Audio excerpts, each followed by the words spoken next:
Hello, everybody, and welcome to the Python Exchange event for January 2023. We have a very large panel set up for you today, as well as a fantastic guest panelist. I don't want to delay too much further, but I want to note a couple of things before we get started.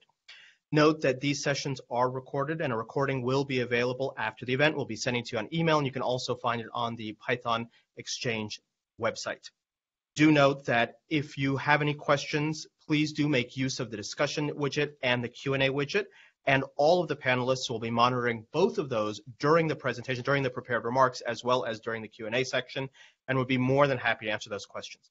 If you happen to have questions, please don't feel like you have to limit those for just our guest panelists. In fact, if you have any questions at all about anything that any of our panelists can help you with, please feel free to make use of that discussion or that Q&A widget and ask, hey, Dan Allen, what about this? Hey, Jim Pivarsky, what about that? Hey, Ross, what about this? We're here to be a resource for you to improve your use of Python, because the goal of this group is to see Python succeed within the national labs and associated facilities.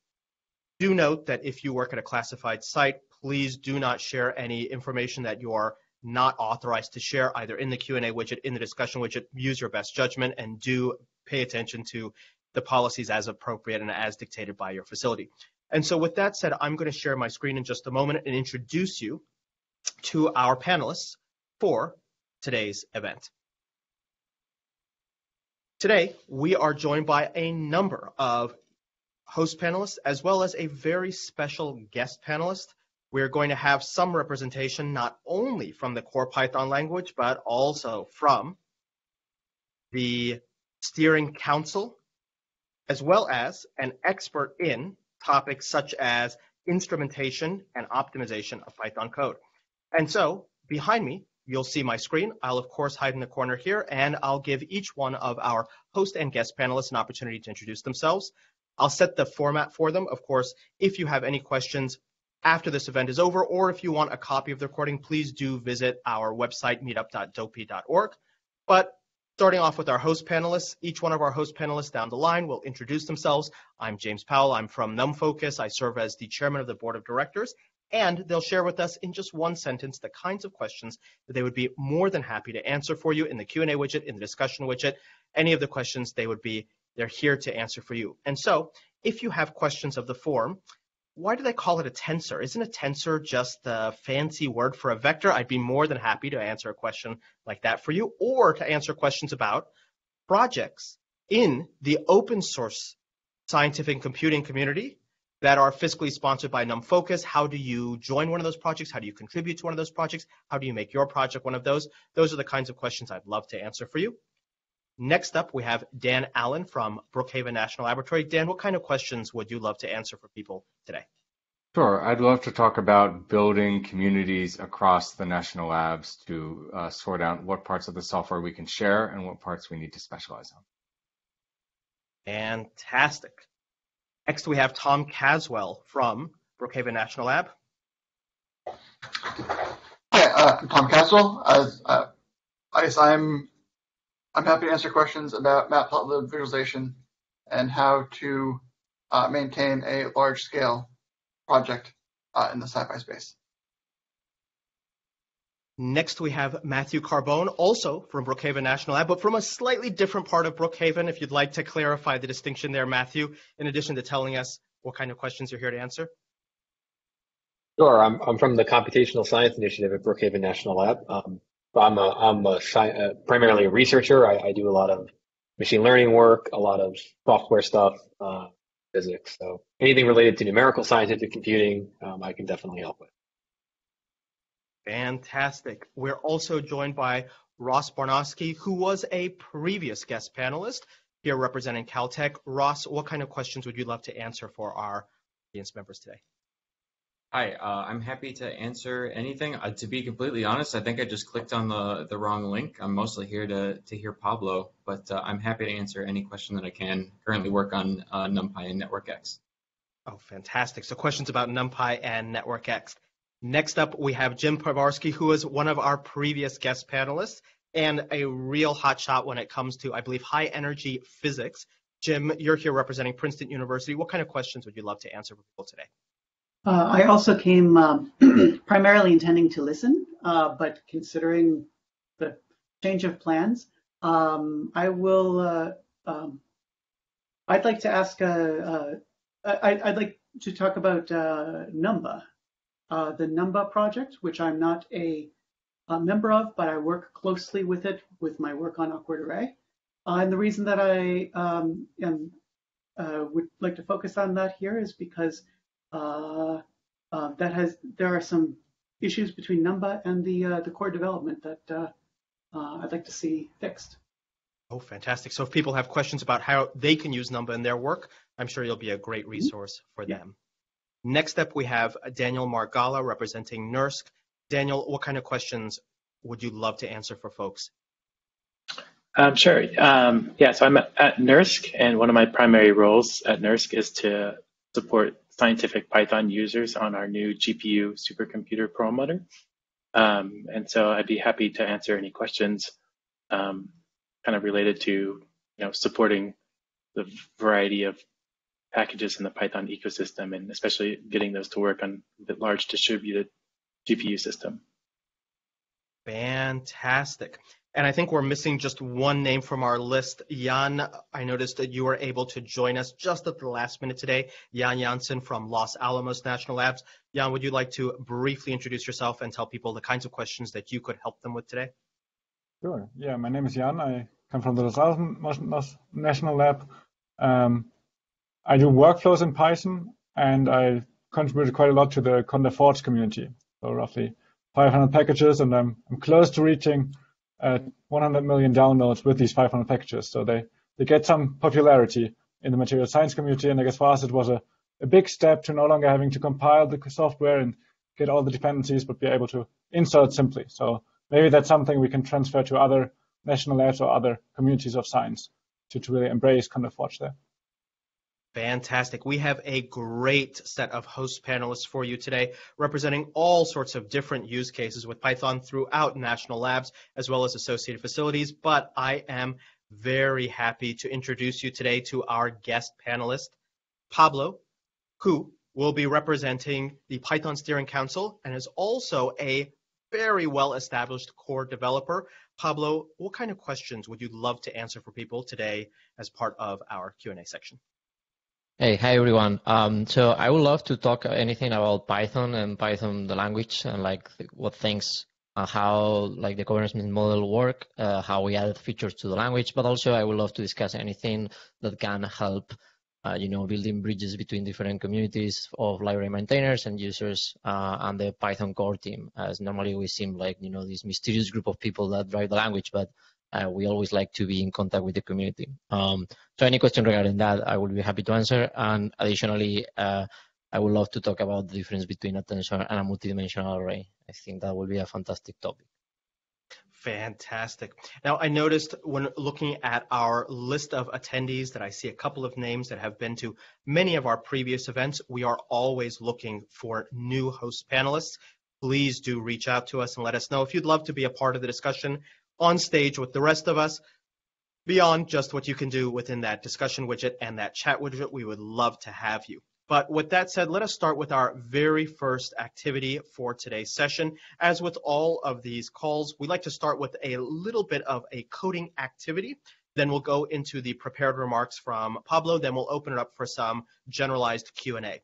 And our coding activity for this event, well, we're going to start off pretty easy with something that I think will be pretty straightforward for all of our panels to do, a nice little short activity.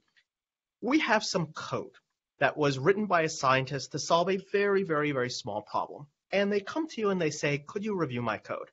And they don't want you to hear, this is terrible, rewrite it from scratch. They want to hear some targeted, concrete material feedback, and they want you to tell them why it even matters. And so I will present you with a very small snippet of code, the inputs that it takes and the outputs. It's just a very short 30-line analysis, and we would like our panelists to tell us, how could that code be improved? What mistakes may have been made? What bad habits might be present in that code? And how can we justify that beyond just saying this is more elegant, this is how a proper programmer would write it? How can we really make that something that a scientist will listen to and appreciate? To give you a sense of what the code is all about, let's imagine that we have some scientists and they manage some devices. And those devices have some counters associated, just have some numeric values. And so they have some input data that looks like what you see on the left-hand side of the screen. Device 1, device 2, and device 3. And for each one of these devices, there's some measuring device, some counter, whatever it might be. For device 1, ABC was measured at 1, 2, 3. DEF was measured at 4, 5, 6. For device 2, we have these measurements for ABC and XYZ. For device 3, we have ABC, GHI, XYZ with those particular values. Now, I'd like to pause here for a moment. Does anybody ever have any experience looking at any sort of input data that looks kind of like this? That you could squint and say, you know, that's kind of like something maybe one of my scientists has looked at? Please jump on audio and let us know in case that'll give some proper color for this.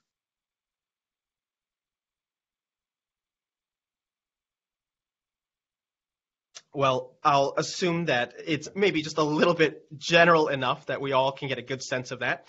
Here's what the scientist wants to do. They want to take this input data and they want to generate a report that you can see on the right-hand side. They want to just sum up what all the ABC values across all the devices are, all the DEF values across all the devices, all the GHI values, all the XYZ. They just want to sum up the counters. And so whatever the case of whatever these represent may be, that's what they want to do. Here is the code they wrote. Now, you might have to squint just very slightly to take a look at it. I'll double share my screen for our panelists just in case that'll help them to see this code. But I'd like to give our panelists just a couple of moments to take a look at this code, and then to give our scientist some feedback in terms of what did they do right, what did they do wrong. Now, I promise you, the inputs for the code look exactly like what I showed you on the previous screen, and the outputs of this code look exactly like what I showed you on the previous screen. There's nothing surprising here, except maybe how the code happened to have been written. What did they do right? What did they do wrong?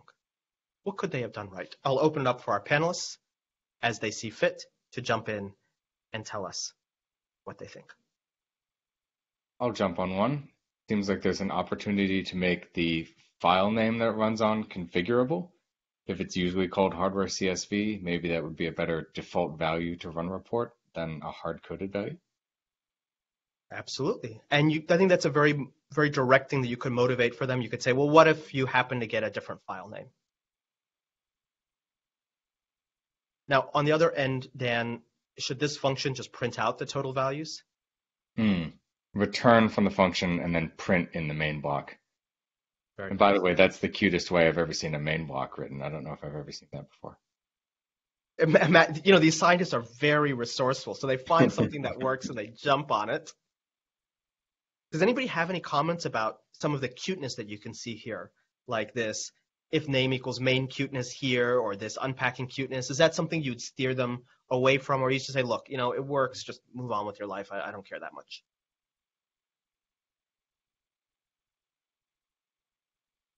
I might steer them away from some of the extreme compression, like the try except one-liners, just because I think that hides some of the structure of the code.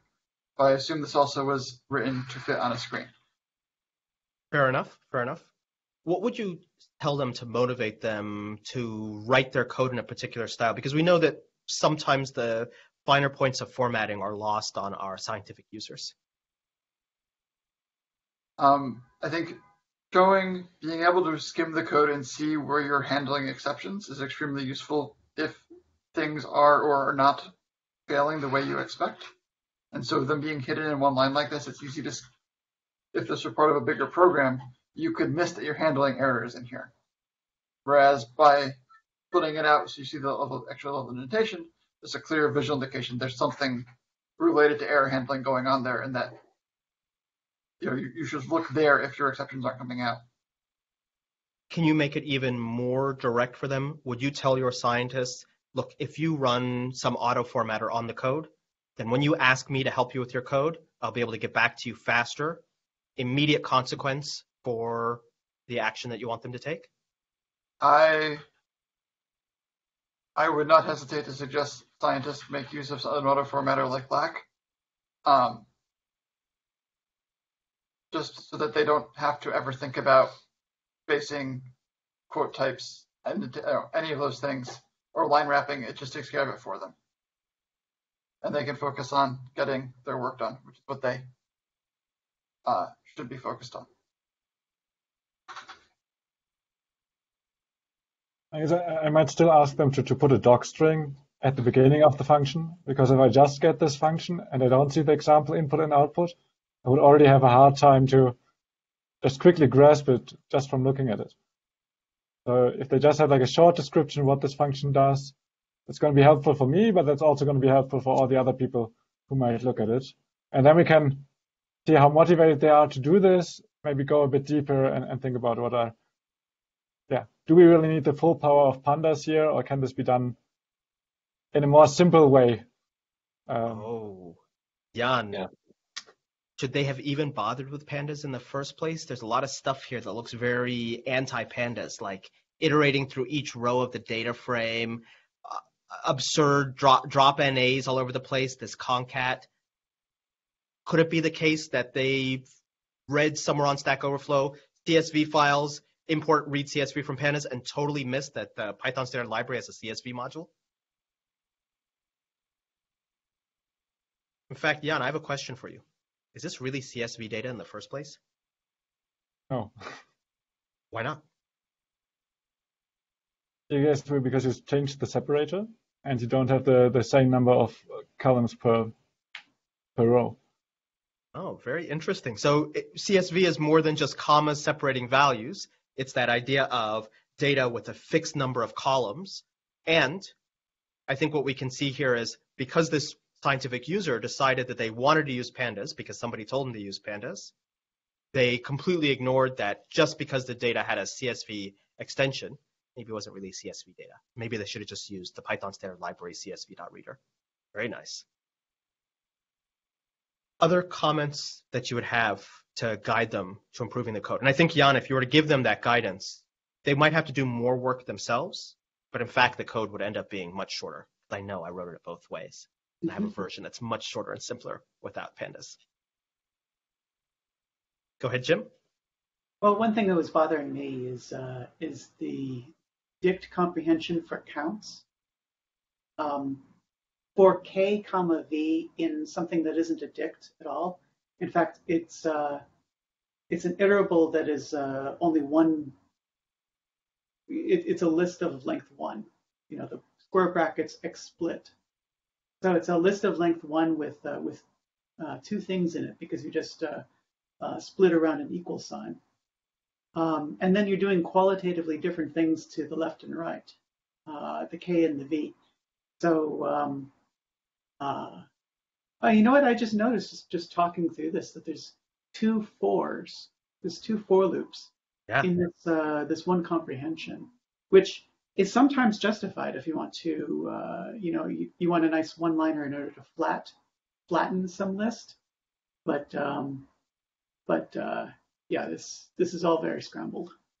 Jim, could you imagine that a scientist might have written some code and then they saw that it didn't quite work, so they took it a little bit further and a little bit further and a little bit further, right, and they never really took that step back and said, let me just do this right from the beginning? How do you motivate them to maybe delete what they've written and start over from scratch? Well, strong motivation would be to show them the much, much simpler version of it. It could have been this, you know.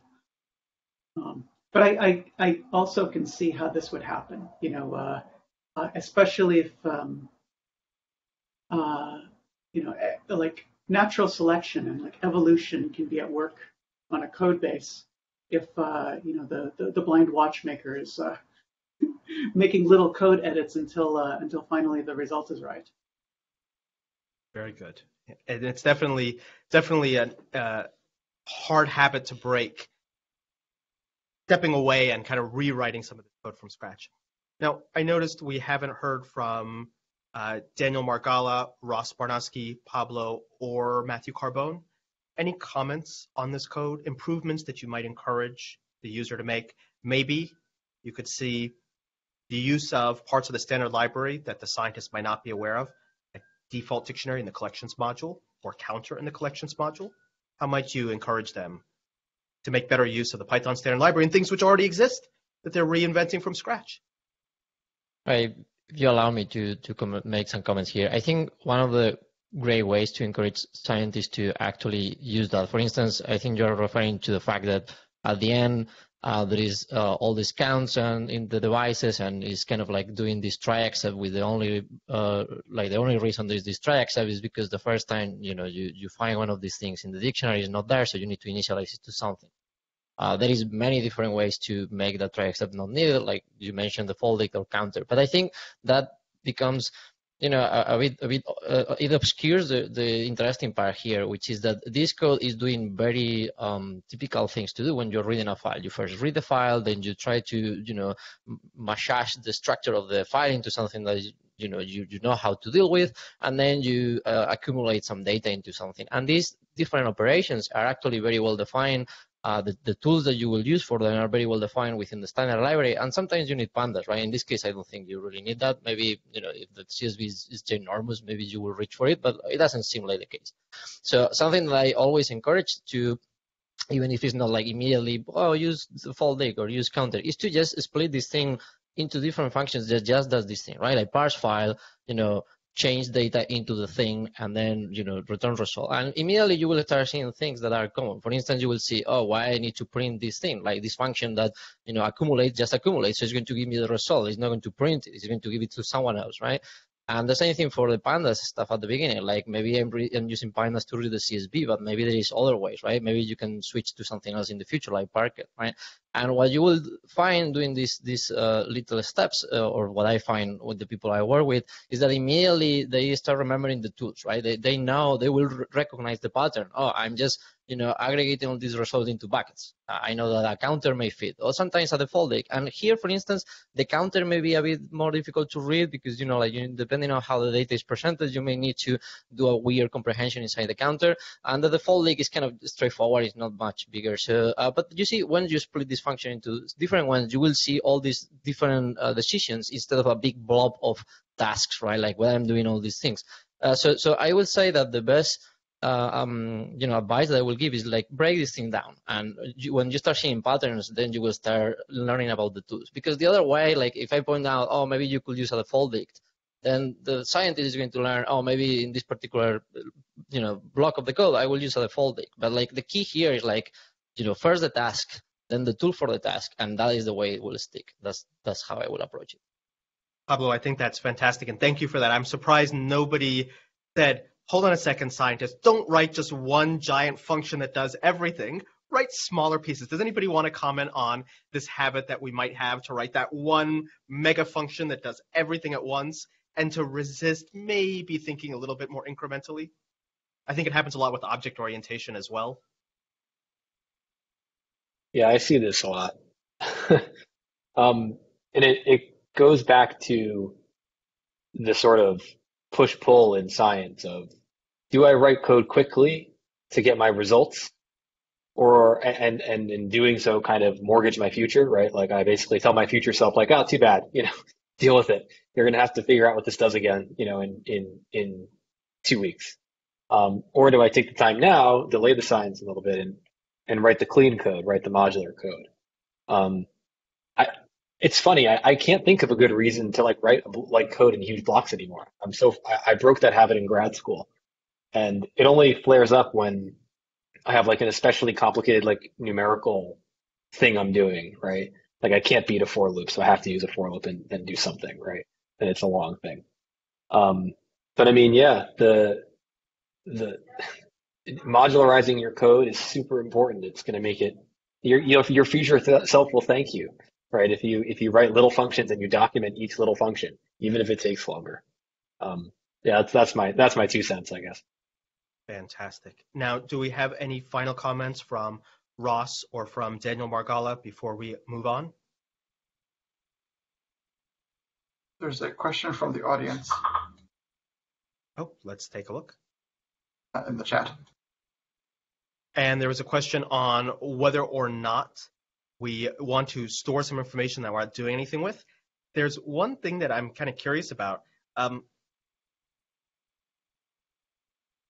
Here, when they compute the total values, oftentimes when we write some reporting code, it's really easy to compute a value up front. Maybe what they should be doing is maybe setting this up so that that final projection is just one line of code, but they preserve information all the way down. And to answer the question that came up in the chat, how are we so sure that we won't need the device later on? I think this is a big question that comes up in any sort of reporting code.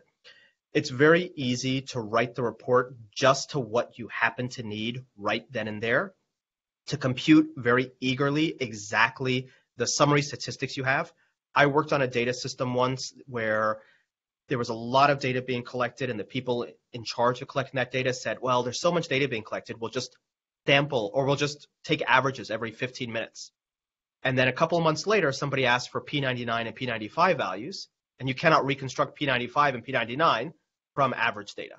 They threw away all the information, not anticipating that somebody might eventually need it. So perhaps what they're doing here in storing that device information is assuming that maybe they may later need it. Does anybody have any comments on guidance for when do you know when you need to collect some data or preserve some information in case you need it later, versus when, you know what, just kind of throw it away and move on with your life. Don't waste the storage. Don't waste the disk space. Yeah, I know I just spoke, but I can definitely comment on this. And I'm going to focus on like the small to medium scale science, because I think Dan, Tom can definitely comment on the larger scale science because it's different. But for me, if I'm talking on the order of, 10 gigabytes versus 20 gigabytes, right? I want to store everything that I can, right? Because I have so many times, done stuff like this, and data that I thought I wouldn't need, like a reviewer during a paper review is like, hey, Matt, did you try this or whatever? And of course, the answer is no, and I forgot to store that data because I did something like this, and now I don't have it. I have to rerun everything again. So like my rule of thumb, if you're in, doing what I'll call like up to medium-sized science, like you're on the order of gigabytes, right? Is just store what store everything you can within reason, right? Because you never know if you're going to need it later. When you're more than larger science, larger scale science, it gets more complicated, I think. But yeah. Any comments from our panelists on cases where perhaps Matthew's advice does or does not fit into the scale of science that's being done? Whether you agree or disagree? Well, sometimes you can't, sometimes you wouldn't be able to anticipate. There's this you ain't going to need it principle, this Yagni principle. If there's like infinitely many things one could store, you can't you can't store them all. Like with this example of needing the 10th and 90th percentiles, if you're storing data to be able to compute that, the memory could be very large. Like if you are storing, if you start a histogram with 10 bins, you'll be able to do the median and the 10th and the 90th percentile. But then somebody wants the 1 percentile and then 99th percentile. You would have needed a histogram with 100 bins to do that. And you couldn't have, like, if you didn't know from the start that you were going to need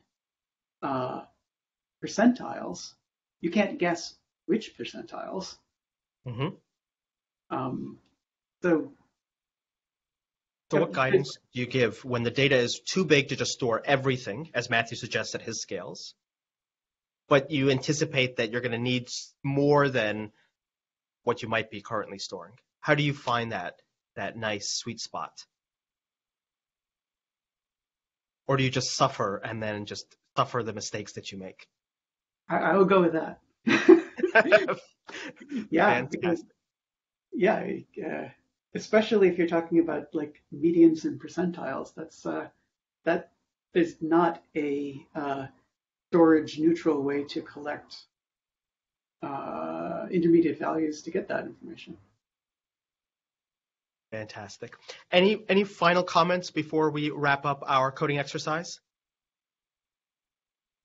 If not, why don't I unshare my screen and I will hand it back over to our guest panelists for today's session, Pablo, who has a couple of prepared remarks that he'd like to be sharing with us. Following the prepared remarks, we will, of course, open it up for Q&A. But while Pablo is presenting, please do feel free to make use of that discussion, that chat widget, and that Q&A widget. We will have our panelists watching that as the presentation goes on to answer questions as they come up live. Now, Pablo, whenever you're ready, if you'd like to share your screen. Totally, 1 second. Okay, let's confirm. Can you also my screen? Okay, fantastic. We're ready to go. There you go. Okay, so what I'm going to talk here is a very kind of a bird's eye view of the work that we are doing in the core team to make Python faster, and I will make some comments along the way on why you should actually care about this. Just some small remarks. It's quite generic because there is a lot of technical work here, and I don't want this talk to be very dense. But I'm super happy to discuss any specifics that you are interested on later. Then I will cover some of the most interesting things that we are doing, but obviously I'm going to miss a lot of the groundwork and like details, and I'm sure you will be excited about some of them. So again, I will be very happy to discuss them later if you want, and maybe even by email later. Cool. I'm Pablo. I'm a core developer, Steam Council. I'm also a release manager of 3.10 and 3.11. This is a tiny mistake, but so I can also talk about that later. But let's go into Faster CPython. Okay, so why Faster CPython, right? Like the key here is that, with the many different uses of the language, why are we making Python faster right now, right? In the sense that why not before? Well, one of the interesting things that happened is that making the language, faster is actually quite hard when you're dealing with a 30-year-old language, which is quite weird, right? Like when Python was release, we were distributing the language in floppy disks. So that gives you some remark. Like Ruby was not even there, and many other languages that even sound old today were not even there at the time. So the kind of optimizations that you will do with a language this old are not the same optimization that you will do when you are creating a new language, let's say like Rust, right? So this makes the whole thing a bit harder because, like, if you go for and reach to research, you will not find like how to make a 30-year-old language faster. You will find the shiny things that you could do when you have absolute freedom. So this is the main reason it's taking us so long.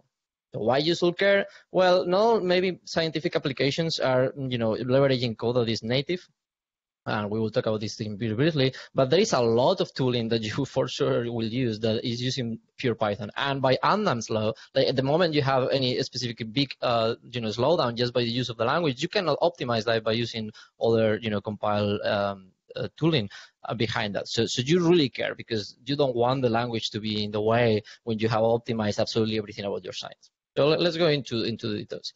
So one important thing, first let's start with the kind of the big number, right? Like Python 3.11, which is the first time we could reap the the benefits of this optimization. So Python 3.11 is up to 60% faster, which doesn't sound like a lot, but it's really like a lot. Like in previous versions, the improvement between one version to the other was more like 5%, 6%. Sometimes even 10, but right now we are looking at a whopping 60%, which is quite well up to, right, depending on what you're doing. Of course, like this is just Python, as you may know, and you are very well aware. There is things specifically also in the scientific community that is not Python. So you have things in C, C#, C++, or even Rust, right? But these are not going to get faster because we are only focusing on the Python language itself, like the Python code that runs, not code that runs on NumPy or TensorFlow or any of the libraries that you use. So you are not going to see immediately 60% faster on all your applications by running them in 3.11. What you're going to see is up to 60% faster, again, by Adam's law in the Python code. So only the Python code, this is what we're talking about, right? So just bear that in mind. If you just go move to 3.11 and you are not seeing 60% on your, numeric code or your Rungeguta execution. Awesome. So let's go into details on how we are achieving this and what are the key ideas of some of these optimizations. In Python 3.11, we made a huge amount of changes. Like we make a lot of changes in the interpreter. Here is some of the ones that we made here, but I'm going to focus only on a bunch of them that I think are very interesting or more interesting to discuss here. The first one is frozen modules. So this is an idea on how to make Python start faster.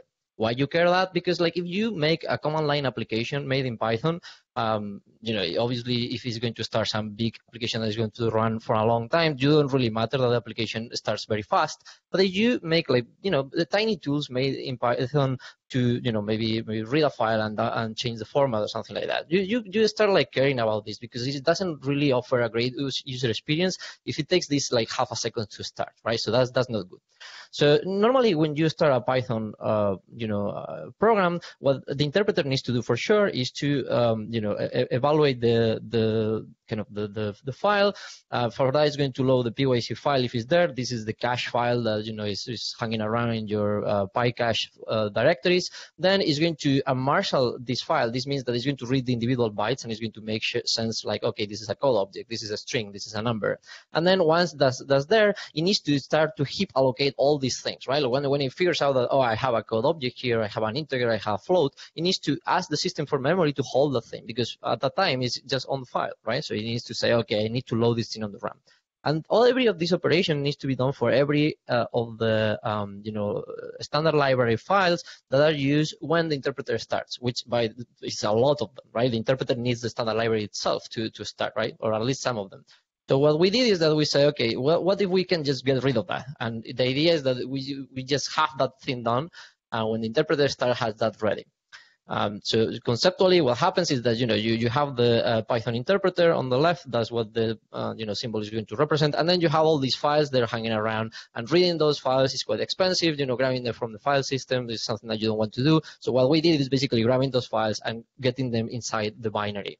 So it's basically available inside, and this is achieved by a technique called Frozen modules. And basically, what it does is that instead of storing the code as bytecode, which is what is inside these PYC files, and what Python is able to execute, we transform that bytecode into native C code, into data, basically. So and that data is statically compiled into the interpreter. Maybe this sounds a bit complicated, but the idea is that at the very end, the interpreter has inside already this part of the standard library ready to use. Not everything, just part. And some of the standard library still needs to be read by reading files, but sometimes it's just inside.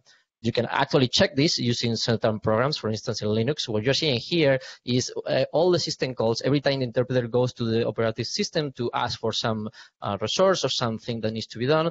And as you can see, you can see that the time every operation takes cumulatively and how many calls. Like the first one, this with a funny name, new fstatat. This is basically reading the file and checking if it's there, among other things. Right? It checks the time, something like that. And as you can see in 3.10, which is this one on the left, that takes a lot of seconds. If you say do the same experiment in 3.11, you will see not only that the number of calls has been reduced, but the number of time that call takes is quite lower, right? Which is, lower is better here. So that's one advantage. Now the interpreter actually starts much faster. You can see it in the last column. 3.10 is 0.1 and 3.11 is 0.07. Again, not like super game changer, but like we are trying to slowly getting it faster and faster so it feels snappier. So there's no optimization to make Python start faster. Okay, so what about running faster? So the first thing I'm going to talk is about doing cheaper frames. So what is a frame? A frame is basically all the information that the interpreter needs to know how to execute your function. Things like local variables, or like every time you change the variable content, where I put the content of the variable, or how much memory does it take to execute your function, things like that, right? Like if you're used to coding C and C++, you will know what a frame is. In Python, there is a kind of a problem here, and the reason is because this is not very well laid out in memory. So, for instance, in 3.10, this funny icon is going to represent one of these frames, and the bar is the memory in your computer. So, what's going to happen as you call more function is that Python is going to say, oh, I need a new frame, and it's going to literally call memory from the system, and it's going to allocate the frame really far away in memory. And when some extra frame is needed, then it's going to allocate it in some other random place, and they form a linked list. And when a new frame is needed, it's going to be there.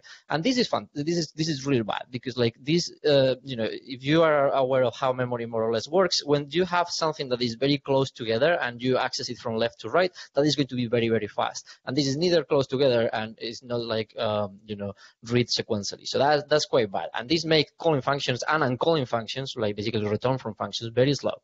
So something that we did, which sounds very simple to do, but actually is very complicated, is to don't do this layout and don't do this allocation of memory. What we do is that when you call a function, we just pre-allocate a big chunk of memory, and then every time you call a function, we just use some space that is following that. So it's just close by, and then you call another function, and it's just there, and another function, the same idea, and another function. And when you finish calling a function, we just remove that from there, which doesn't really mean removing the memory. It just means moving a pointer back, because we just are done with that. This means that we don't need to allocate more memory, and also it means that when you are calling and returning from functions, you have this cache friendliness that you normally need. And this actually makes a huge amount of difference. In particular, it makes like up to 20% depending on the number of calls. Like for instance, if you call a lot of functions or a lot of methods, you're going to benefit a lot from this example, because you don't need to do all these allocations. Something else that we have done is that we have figured out that a frame has a lot of information. So for instance, this is kind of like the frame content. So something that a frame has apart from the information is this linkage information, like what is the next frame, which is the previous frame. This funny back is basically the backend information, like what is the line number associated with the instruction. This is important because when your instruction fails, like you divide by 0, you want to know the line of code that was associated with that. And then you have other things like metadata that is used by the interpreter, but it's not always used there. And so we realize that we don't always need all of these things, right? So, and the less things we really need all the time, the faster we can allocate things, because the smaller it is. So what we have done is that we have break basically these frames into two chunks. The real information that you need, like locals and like things that you store, and the linkage information, like what is the next frame and what is the previous frame. And then we have put the rest of the information kind of like on the side. And this information is only created or linked to the frame when you actually need it, like when you really need for instance, you're creating a generator or in some other specific information. We create this what we call, it's a bit confusing the names, because we have 3 different names for the same thing, but this is called a Python frame, the actual Python object that you can look. And this is only created when you ask for it. So for instance, the interpreter sometimes says, oh, I need to see a Python object for a frame because an exception is raised, or because the user called a function called sys.getFrame that returns you this frame. So at that point, we just create this Python object that has all this information as you expect, and then you can interact with it, but only at that particular time. Obviously, if you do this thing, it will be as slow as previous versions, but if you don't, then it will be much faster, which is great, right? This makes the whole thing, makes this thing up to 7% faster in total. One optimization I'm very, very excited about is this idea of inline frames, and this is something that I work a lot in first year. So the idea here is that, for instance, if you look at a function like sum, it's going to add 2 numbers, and then you check, okay, Python, tell me the instructions that you are going to execute when this function runs. As you can see, it's very simple. It's going to make 2 load fast. These load fast basically mean like load the variable x into memory. The value so is 3 or 4, so it's going to load that thing into the stack. Then it executes a function called binary add that is going to do the addition itself, and then return value is going to return. So very simple for instructions. If you look here, there is a specific important thing, which is that who evaluates this function, right? Like what part of code evaluates these functions? So in CPython, that is called PyEval frame default. It's not really important. It's just a very ugly name. So we are going to call this thing evaluation loop. The evaluation loop is basically going through every of these instructions and is going to execute them one after the other. So what happens when you call 3 functions? Well, if you check the C stack, like the actual native code that runs every time you call a function, you're going to see that every of these Python functions corresponds to 1, 2, 3, 4, 5, 6, 7 C functions. So basically, those are 7 functions. This other function is another 7 functions in C, and this last call in Python it basically corresponds to 7 functions in C. These functions are doing things like passing around parameters. They are not actually doing anything useful. It's just like the structure of the interpreter. They execute really fast, and they don't really do a lot of things, but they are important. Why they are important? Well, if you look even more closely than this view, you look at the assembly code, you're going to see that independently of what the function does, again, don't really look into this function. It's not important what is happening here. This is ARM AR64 for the evaluation frames, but you're going to see that always, every time you call a function, at the beginning, at the bottom, there is always a fixed number of instructions. In this case, it's the first 2 and the last one. And here, you need to pay for those. Even if your function doesn't do anything, you need to pay for them. So if calling a Python function basically means calling 7 C functions, you're going to pay 7 times for this small amount of time. And this is really, really bad, because it makes the interpreter slower for no reason. So the idea here is that, instead of doing this thing, what we can say is like, okay, so why, instead of like, calling all these Python functions just to create a new evaluation loop every time you call a Python function, why don't we reuse the same one? And this is possible because at the end of the day, the idea that we want to have is that we have this evaluation loop, and this evaluation loop has like a frame, and it has a call object because it needs to know what it's going to execute. And if you call another function before, we just need another one of these that has another frame and another call object. So, and every time you create one of these evaluation loops, you need to pay for all these overhead, 7 C functions. It's a lot of extra overhead. So the idea is quite simple. Instead of doing this structure, we do this other structure when we have one only of these guys. And then this thing has the call object that needs to get executed. And then we associate every call object a frame because that frame is executing the code. If you make another function call, instead of creating one of these evaluation loops, what we do is link the call object to the previous one. And that new call object will have another frame. But we reuse the same code. That's what is called inlining, because instead of actually calling something, what we are going to do is basically swap the data, and with enough information to go back when the function returns.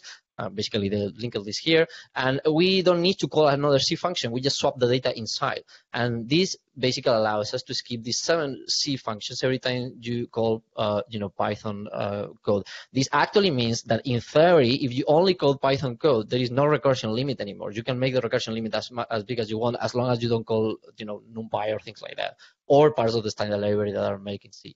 This can make Python 170% faster, specifically when you only call functions, which obviously is not realistic code. But for instance, you do a Fibonacci function or like a recursive factorial function, you're going to see some brutal overhead just because most of the time is just calling things. Obviously, you're not going to see this, but the important thing is that in some scenarios, this can be actually quite costly.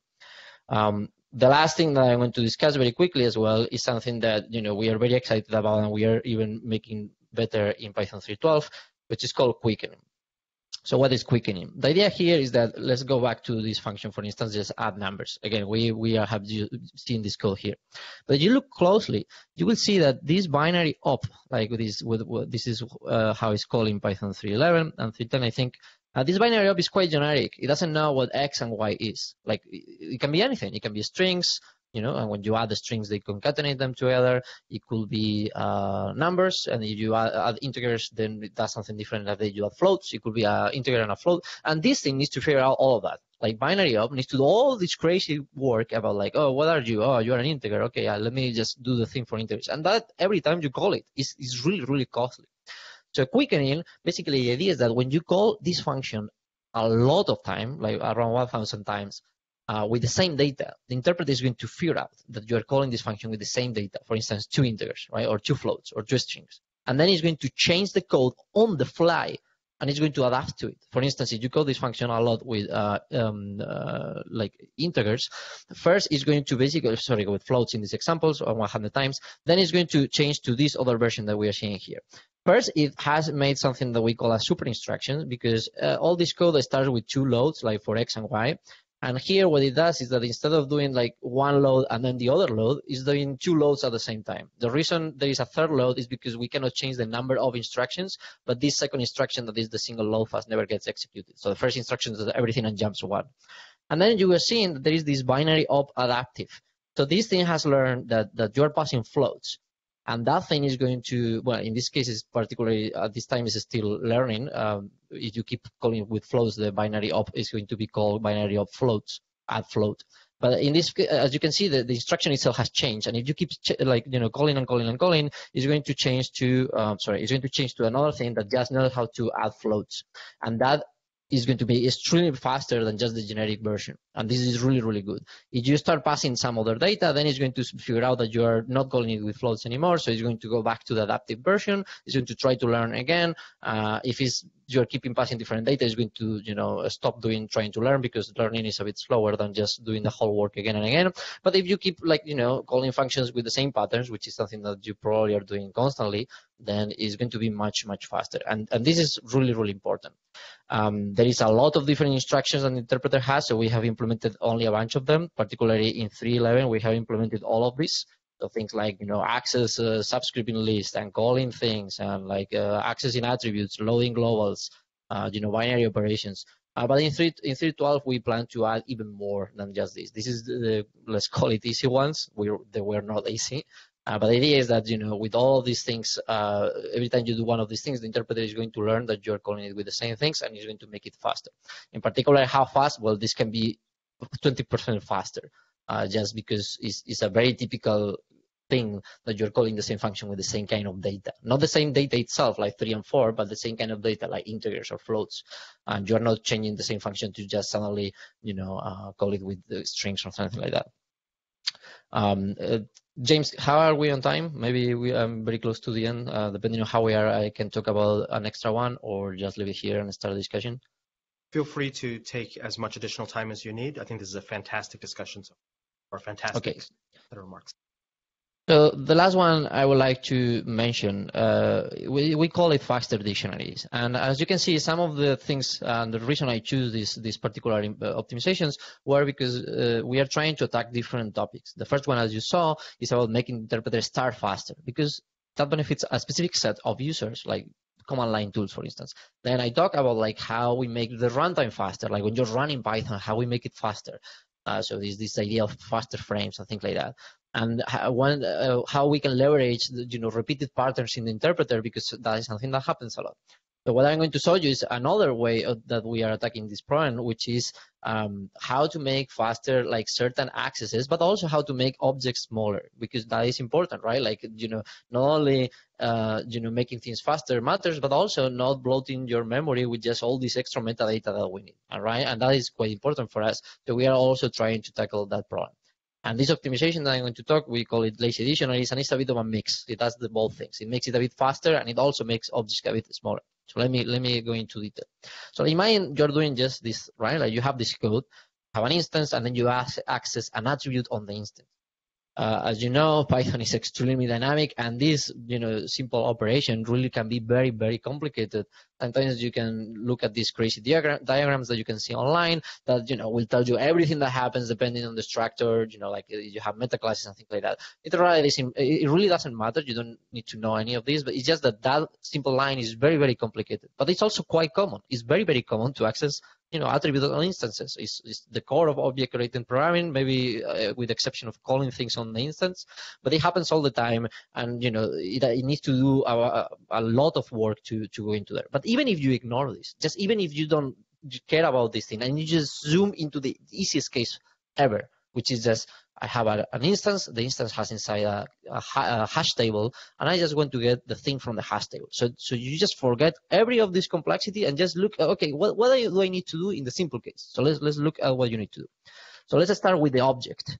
An object is basically an address in memory. It tells you where the data for the object is. And it's very simple. It's basically the type of the object and the reference count, right? So let's say we want to access an attribute on this object. So how CPython does it currently? So from the object, it needs to go to the type. It needs to say, okay, are you an integer? So, okay, let's go to the integer type.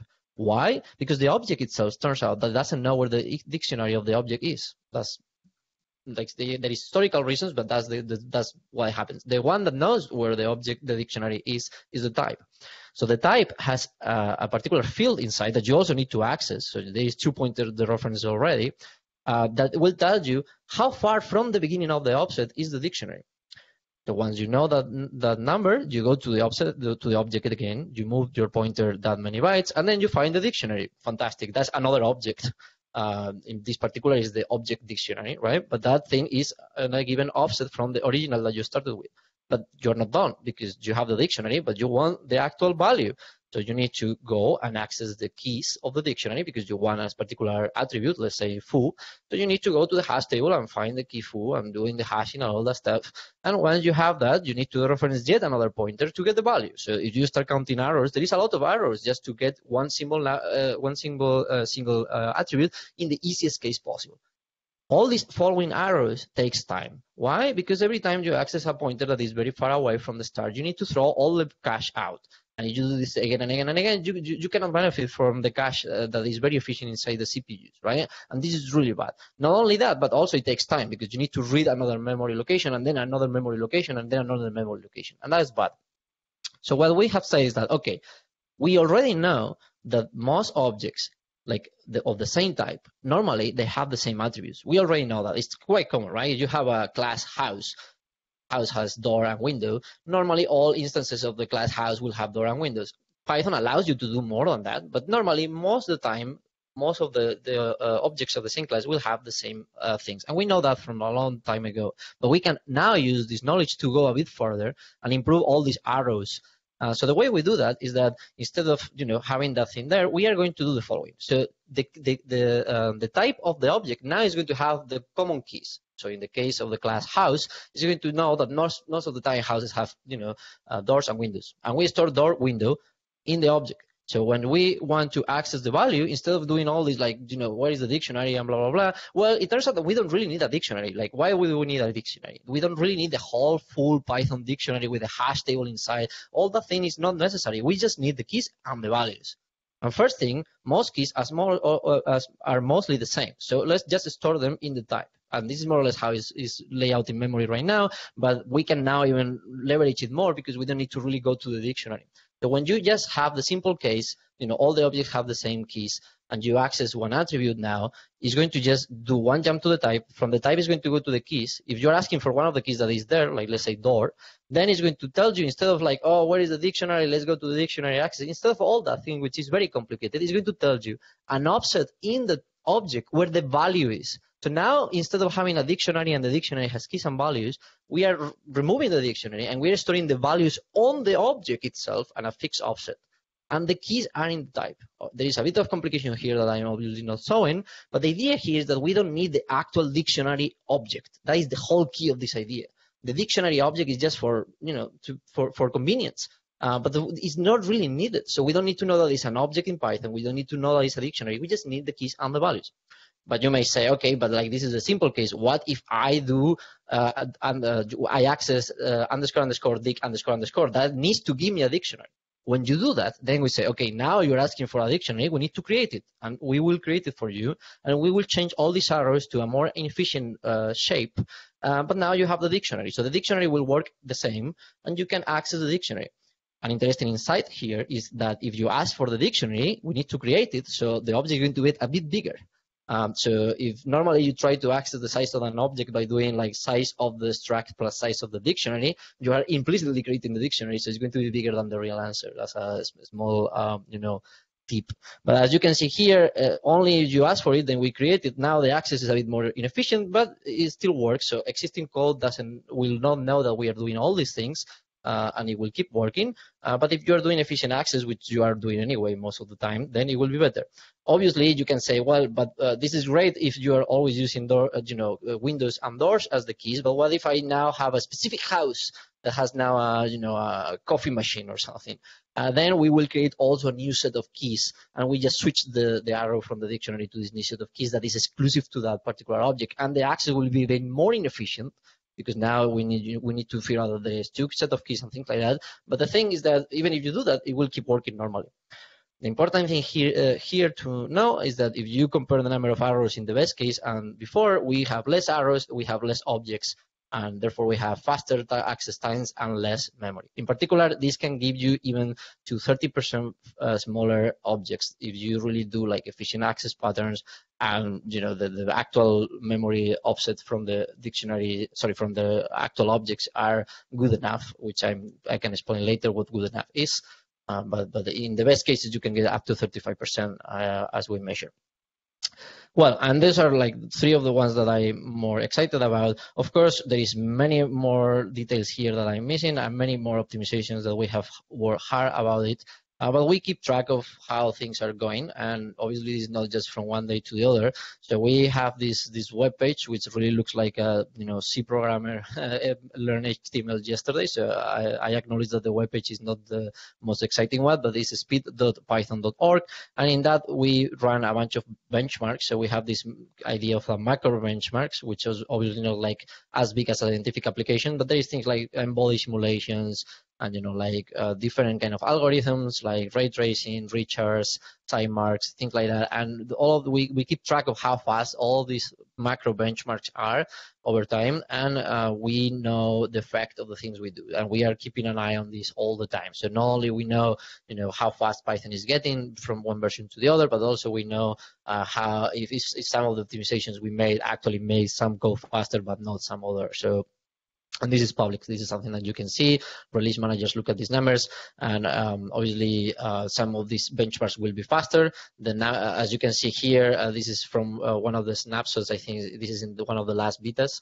Some of the benchmarks are actually even twice as fast. For instance, Delta Blue, which is in the left image, got 1.96 times faster, which is almost twice as fast.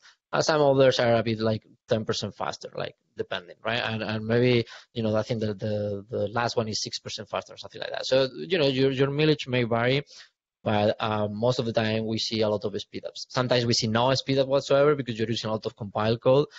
You will have some, like just calling functions. Your code is going to call functions, and nevertheless, but maybe it's like a small percentage of your runtime. And again, the third time I mentioned Amdahl's law, you will not see all that, tasty 60%. But hopefully you will see it in 3.12, right? Because we are keeping working on this. We are still learning how people use Python most of the time. Even if it's a very dynamic language, it turns out that people use that dynamism only in specific cases. Sometimes it's not really important. Like, for instance, running test suites is one of the most dynamic uses of the language, but it's not that mission critical to have test suites run extremely fast when we can make sure that your scientific applications or your tooling or your job schedulers or your data pipelines runs faster, right? So we are still learning, we are still in contact with people, and people are even suggesting more and more of these benchmarks that we can keep track of it. For instance, we didn't have any async.io benchmark for Python 3.11, but we have now like 4 or 5. So if you're interested in this, one fantastic thing that you can do to help us make sure that your case is covered is to propose one of these benchmarks. And there are some rules, and you can learn them from the repo. But like, if you are really into it and you want to help, this is a fantastic way that you can say, like, trying to encapsulate in a very simple example that doesn't take more than a couple of seconds your particular use case, and then give it to us to try to analyze it. Sometimes we add it to the suite if it makes sense. Sometimes we tell you why we cannot, but proposing it is already good enough. And that's basically it. I think I have overrun a bit of time, so apologies for that, but I hope that I can answer all your questions in the Q&A section. We'll stop sharing right now. Fantastic. That was amazing. I know I have a bunch of questions, but I want to open it up for our host panelists or our audience to ask some of their questions first. Could you say again the address of the benchmarks? There was something on the python.org domain. Yeah, I will paste I'll put it in the chat as well, speed.python.org. Thank you. Yeah, again, the webpage really looks like quite outdated, but remember that we are language programmers, not web developers. Yeah, those in the know should take it more seriously as a result. Right. Yeah. When there's not a lot of CSS, it's serious. There was a question from our participants. Matt asked, does or can binop adaptive be taught to deal with non-built-in types, such as NumPy ND arrays? Is it as simple as an object with an add method included in the adaptability, or is there some registration, or does this have to be built into your PyEval frame loop? Right. So an excellent question. At the time, this is something that the interpreter needs to know about. The reason is because at the time we build the interpreter, the actual C code that needs to run underneath needs to be available. NumPy and Pandas and other things will be loaded at runtime via DLOpen normally. And this means that code is not known when the interpreter starts. So unfortunately, we cannot build into the interpreter all these things. So unfortunately, at the time at least, and I think for a long time probably we won't allowed to do extra registration, although we know it's kind of theoretically possible. But at the time we are focusing mainly on built-in types, not only because it's much easier, but because when you offer registration APIs for third-party code, it means that you need to maintain those APIs. And as we are changing the interpreter quite heavily and aggressively, we don't want to put ourselves into a corner and then having problems precisely changing something as core as that. And this is important for us because, as you probably are aware of, moving to a new version of Python with the scientific stack is not always easy, and sometimes it's even very challenging for everyone, users, us in the core team, library maintainers. And sometimes it's very tempting to do these fast paths and like reach into the internals, like Python does, for instance.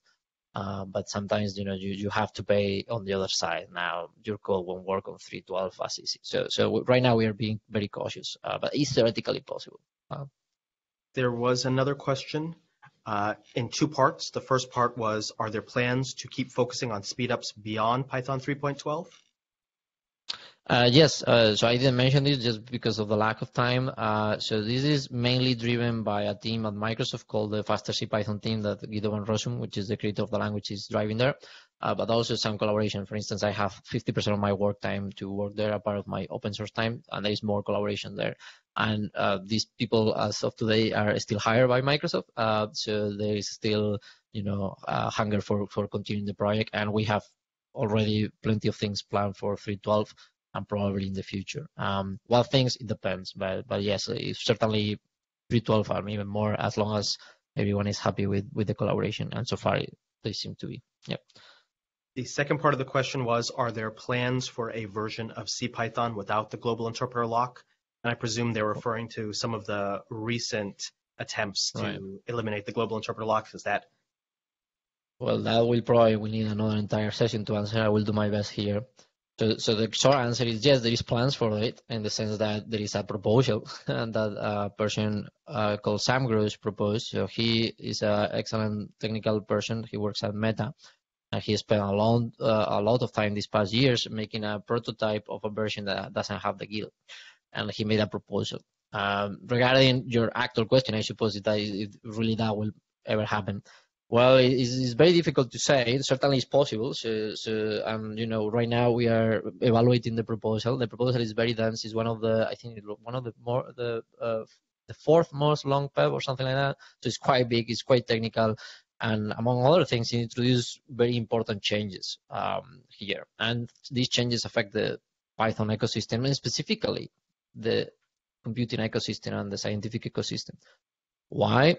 Because it sounds very interesting, doing this kind of like removing the GIL so you can run actual threads. But turns out that this forces every one of your dependencies to know that the APIs that you're using are thread safe. And right now, this is a very difficult task, and it's an enormous burden on your library maintainers. It's very difficult to just say, as a library maintainer, like a NumPy maintainer or a TensorFlow maintainer or something like that, my entire Surface API is thread safe.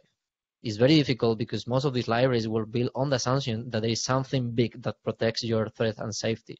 And it's very difficult to just locate all the state in your programs, in your library that is, is even in danger. So you can even look for it. And turns out for reasons that automatic tooling doesn't really work. So thread sanitizers and things like that doesn't really work here because it doesn't know what that API is, right? It doesn't know what the API in Python. So again, this doesn't mean that it's impossible and it won't happen. It just means that even if we are very excited about in the core team, we say, yes, let's make it happen. This means that the moment that the thing happens, it's going to put a huge toll on everyone. And it means that, we don't want Python 4 to be the Python 2.3 again, right? So right now, it's being considered. It's certainly possible. It's a possible future. Will it happen? I don't know. It depends. Right now, it's being discussed by the community. So you can be part of the discussion as well. The discussion right now is open. We are not making any final decision. If you are concerned or excited, you can go to the discussion page and comment it. Like you can say, oh, in my particular scientific program, I will really benefit from having real threads because yada, yada, yada. Or I am a library maintainer in Matplotlib and it will make my life hell. Please don't do it. Or I'm a library maintainer of this other thing and it will be fantastic to do it. I will find a very simple way to make it happen in my library.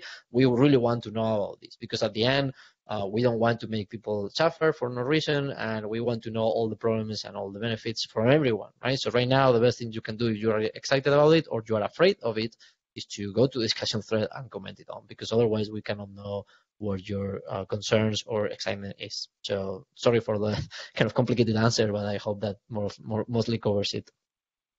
Jim, you have a fantastic question. I'd love to invite you to jump on audio and ask it. I'd add a little bit of framing around it myself, which is historically the CPython interpreter has been something which any motivated postdoc could just kind of read through without a whole lot of knowledge of C code and just understand.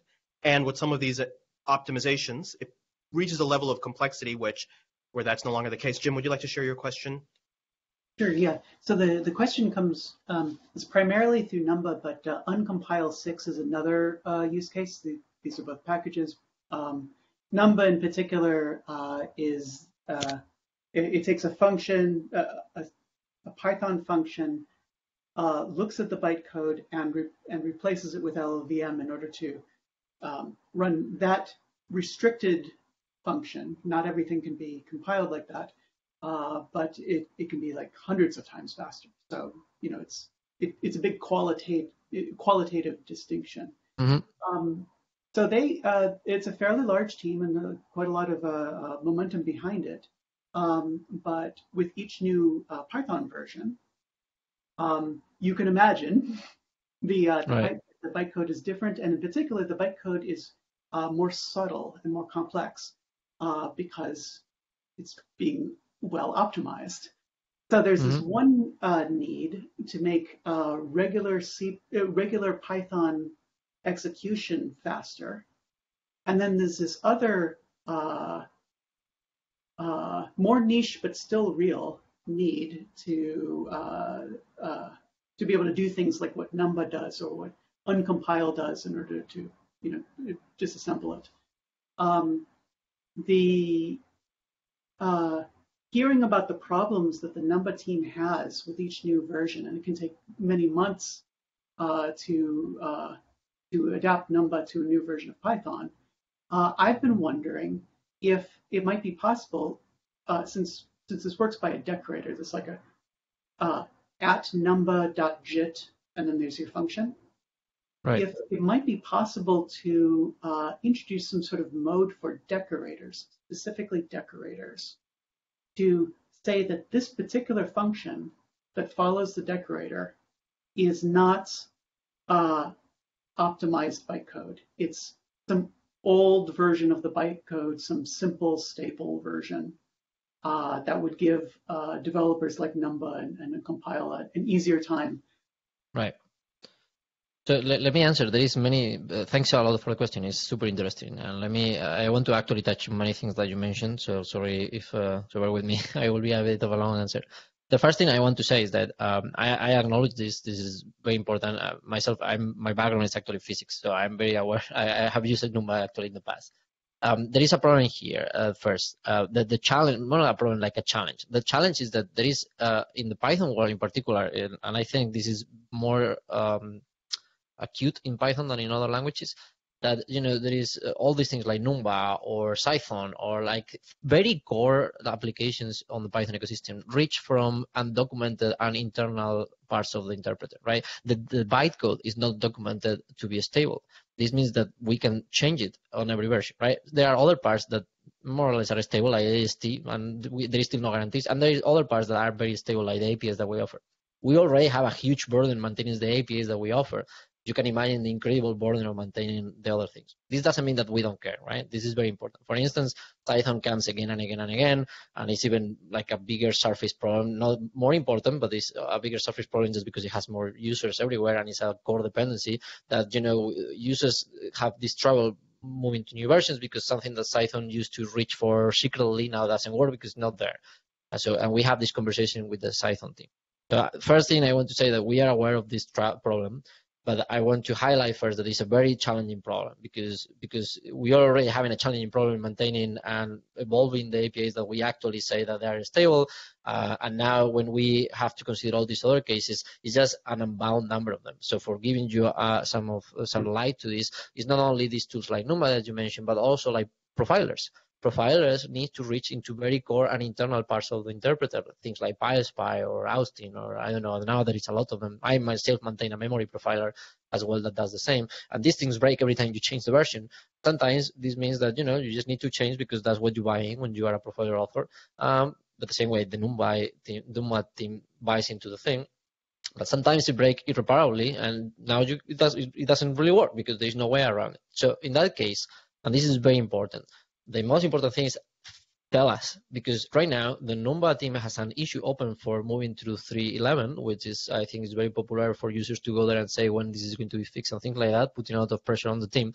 On the Python core team, we have not learned about this. I know it because I visit the some of the issue trackers of different repos as a release manager, just because as a release manager, which is one of some of my obligations, I want to know who is going to have a hard time moving, right? And I want to, tell the different people in the team, and I want to be informed.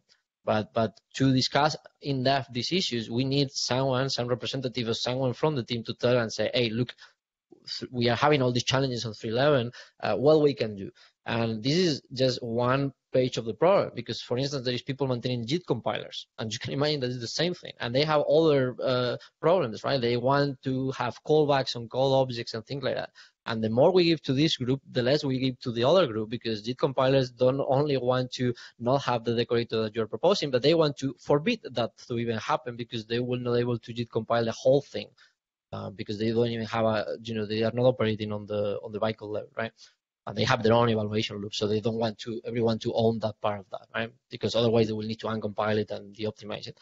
So what I want to say here is that yes, it's important, and we are keeping again an eye on it. And even if sometimes we say, oh, we will technically change all these things, we are not going to, because it will break irreparably these projects. Sometimes we need to say, look, these people are buying into it anyway, because when they started the project. But we always want to make sure that all of our users are heard. And again, I want to emphasize that this is the most important thing. Reach to us. We have right now we operate mostly on the Discord server. Discourse. I always confuse both, but the Python thing is discuss.python.org, or if you want, we obviously are always on the mailing list as well. But it's very important that the library authors reach to the team. Look, if people find it hard to reach to the mailing list and do it in public, they can also email us. They can email the steering council. There is a email address, steeringcouncil@python.org. If they want to reach the people that make the final decisions, they can email the release managers if they want. All these emails are public. Or they can open a public discussion as they want. Or they can also reach core developers that they are a bit more in tune with or they know about. So all these possibilities are there. But the most important thing, and I want to repeat it again because, as a steering council and release manager, I find this thing critical, is that at least the first thing is that we need to know about the problems in technical, with a lot of technical detail. Even if the answer is sorry, like this is what it is. But sometimes we say, okay, for instance, let me give you an example of when this happened. Like the people from PyBind 11, which is a very popular library to do binding in C++, come to us and say, look, we are reaching into these horrendous internals to create meta classes and things like that. And I think this affected NumPy at some point. But this is horrendous. It breaks every time we upgrade. This is really bad. Like, give us an API for this. And we think about it. And now in 3.12, there is an API to create meta classes, and they can call the thing instead of doing the ugly thing they were doing. Why? Because it turns out that was kind of a good thing that we could do. It didn't cost us a lot, and it solves a big problem for them. It doesn't really put us in a weird scenario when some people suffer and some people don't. We accepted the toll, and it's fine, and everybody is having a nice time. Sometimes we need to say no. For instance, some provider authors reach in and say, hey, what we can do here, and we say, well, it's complicated. We are still thinking about it, but we say, probably you're going to have a bit of a hard time in the future, but we hear you. We are still thinking about it, and maybe we actually propose a PEP just because we cannot just do it. But as you can see, the common denominator of all these cases is that someone from the project reached to us in some way or form and told us, hey, look, we are really, really struggling for this. Obviously, you cannot do it every time you have a small struggle with a library that does these things, but for some core issues, like if you really take like 6 months to port to 3.11 and you are someone like NumPy or Numba or some big project in the scientific ecosystem, then we are obviously going to, we are going to listen to you even if you are a random developer somewhere doing their tiny library. Everyone matters, but we have a very diverse set of users, and we need to balance all these things. But again, the most important part is reaching, and so we know about the problem in a detailed way, and we have an open line of communication. Sorry for the long answer. But yeah, I can tell you at least from my side and with my foot in the steering council and in the release team that we are aware of this, and in particular these NumPy issues. I am aware of it, it's on our mind when we do these things. Maybe I take the critique if some people are not happy with the result, but we have it in our minds still. Okay, So when I next talk to the NUMBA group, I should point them to discuss.python.org, any particular category within it. Yeah, core development. Core development, yeah. And the steering council. Yeah, if they want to reach to us because for whatever reason they don't prefer a public discussion or they want a different forum, we are always happy to learn about these things on the steering council. I think it's steering council at python.org. But if you do a quick Google search, you will find the address. Another option, if you want, is that they can open an issue on this repo. A second. So in this repo, they can open issues. This is it's also reaching to the steering council. I'm pasting the answer on the chat. No, I don't know if you can see it.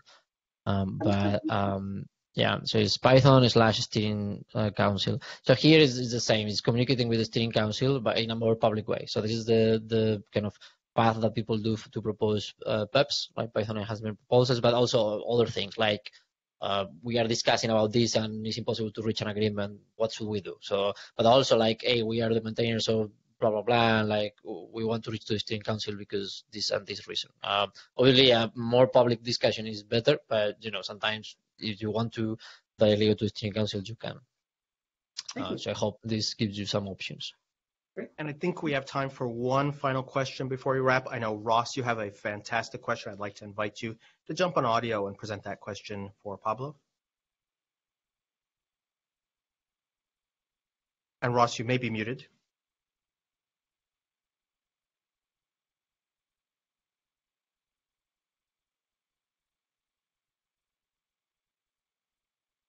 One more time.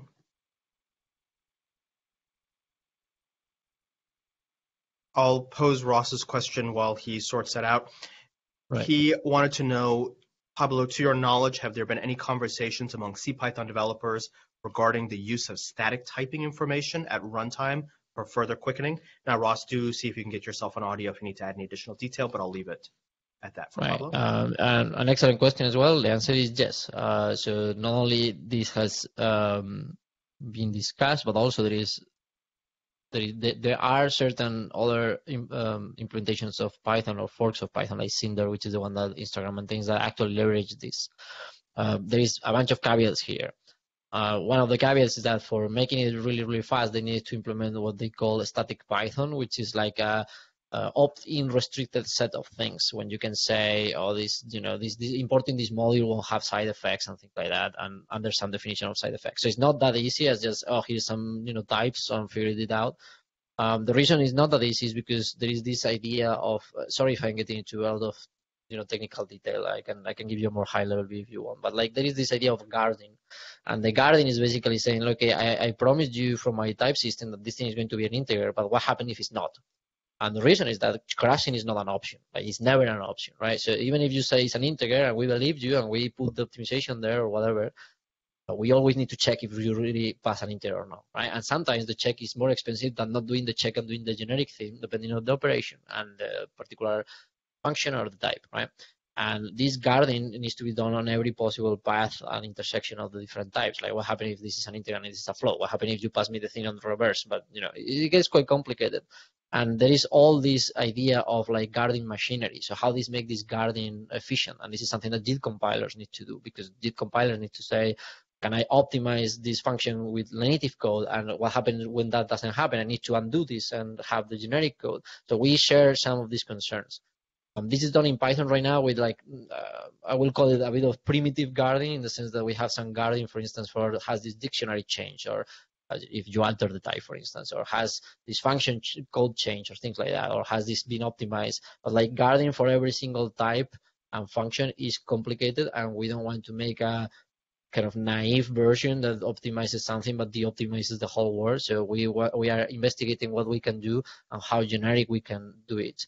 We have some very good work, again, by the Cinder people over, very strict versions of Python that can leverage this a lot.